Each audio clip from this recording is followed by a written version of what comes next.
Hello guys, welcome back to my channel. It's your girl, Star Flames, and we're back on the topic of Cassie and Diddy because the internet is still going off and there are so many different stories coming out now.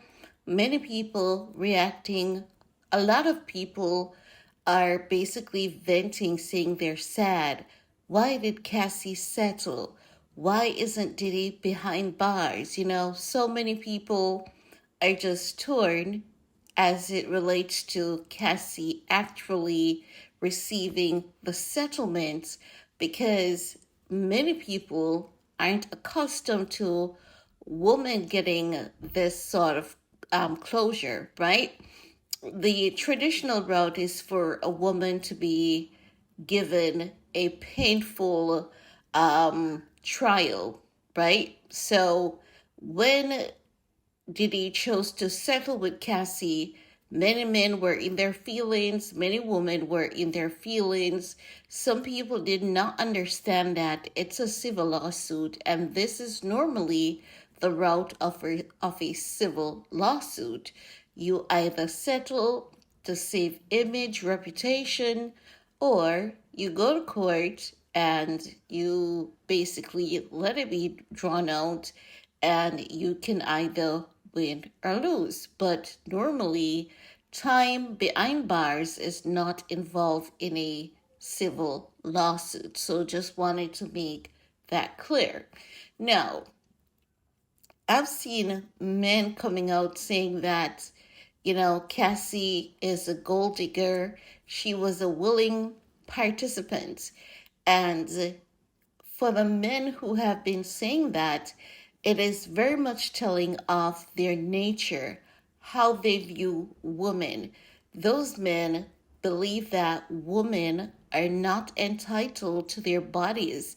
They believe that if they abuse you, bully you, and you give into that, it's because you love it. You love them. You love being abused.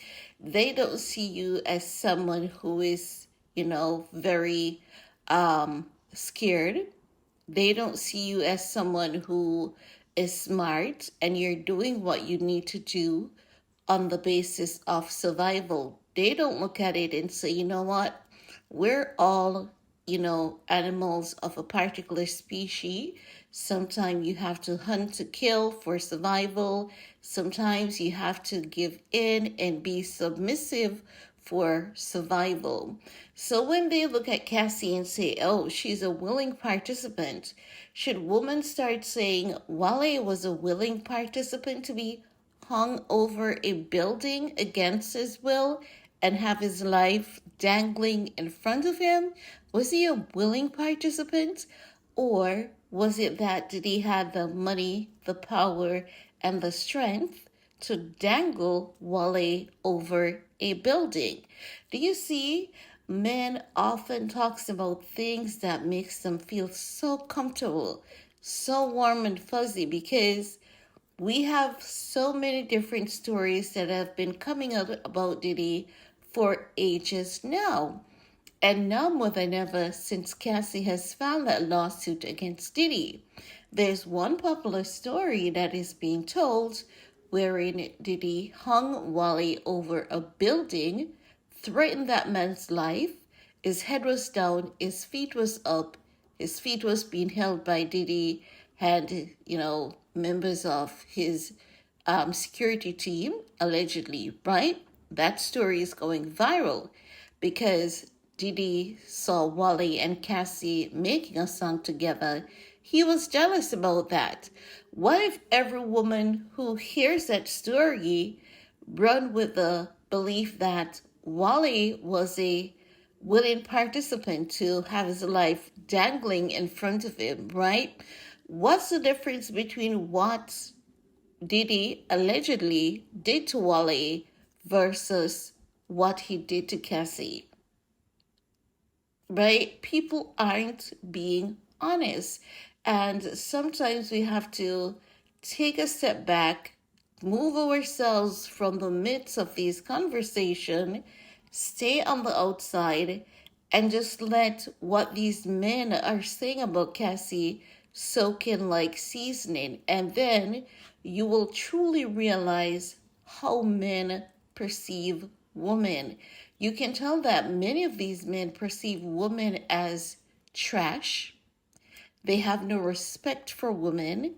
They don't believe that women are entitled to their rights, their bodies. They believe that if a woman life is being threatened and she gives in to save her life, she is a gold digger and she's a willing participant.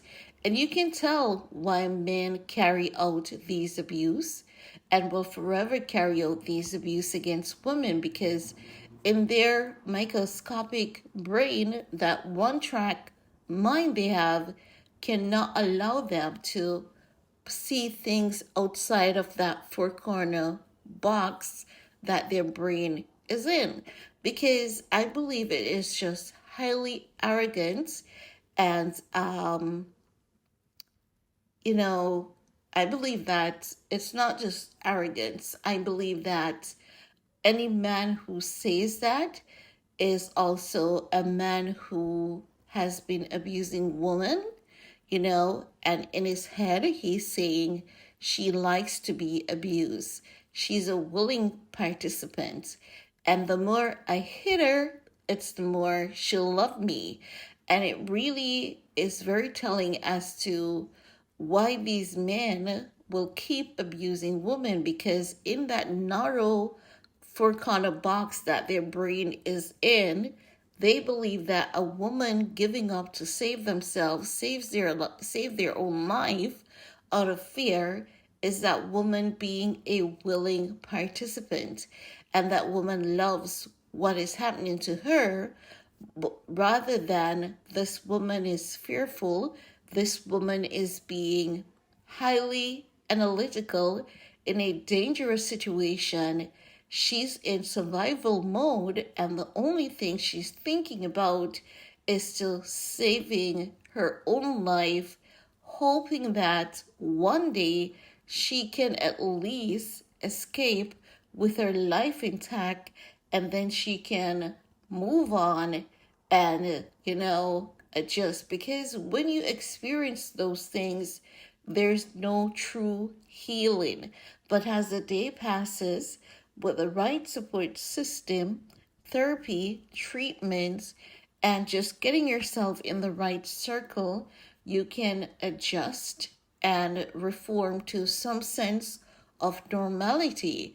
But life will never be the same for women who expose any sort of abuse, especially women who who have experienced abuse in a very ugly and horrific manner that Cassie has, to the point where this woman has memory loss problem. Do you guys realize and understand that he practically have killed this woman based on those allegations? Do you know how many times that woman has died? Like, and for a man to be sitting somewhere, in a safe space, acting as though he knows what he has, he knows what it's like to have a vagina, and to experience that feminineness, and to experience a man being so jealous and obsessed over you that he's literally claiming you because he knows he can do it and get away with it because of his money and power.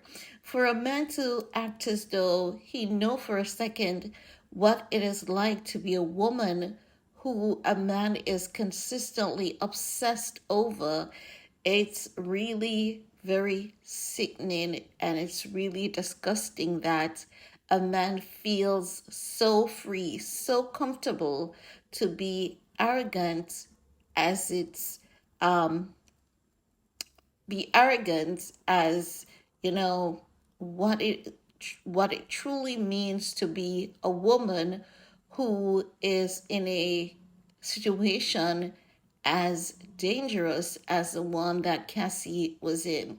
So for the men who are out there saying that, Cassie is a gold digger and she could have chose to not be in that situation. A man threatened you, right? And you see this very same man that threatened you, who said that, you know, your ex that you had that little moment with, I'm gonna ensure that his car explode. And then hours after, Kid Cudi's car exploded in his driveway. Whether it may be hours or days after, you know, just imagine you start thinking, he can do this to me in my car, you know, and for someone to threaten him, and you observe this man picking up a bag of guns with his friends, like, who are even you to basically reject this man? Who are you after this man has kicked and stomped you, you know, assaulted you repeatedly? Who are you as a female to be fighting this man when you know that you have no strength, you have no power over him? At some point in time, you're going to give up and say survival mode, and you keep praying to God and hoping that one day you'll get out alive. So it's really disgusting, it's repulsive, and it's very sickening to hear men talk about Cassie and what she is alleging that she has experienced with Diddy for so many years. It makes you really look at men, if you're paying attention. It really makes you look at men as most of them, if not all of them, being the exact same thing. And if they were in the position, if they had the money, if they had the power that Diddy have, they would have done the same or potentially worse. And that's just as I see it. But I want to hear from you guys because I know a lot of people have been repulsed by those comments. So let's get the discussion popping. While you're at it, show your girls some love and see you all later. Bye, guys.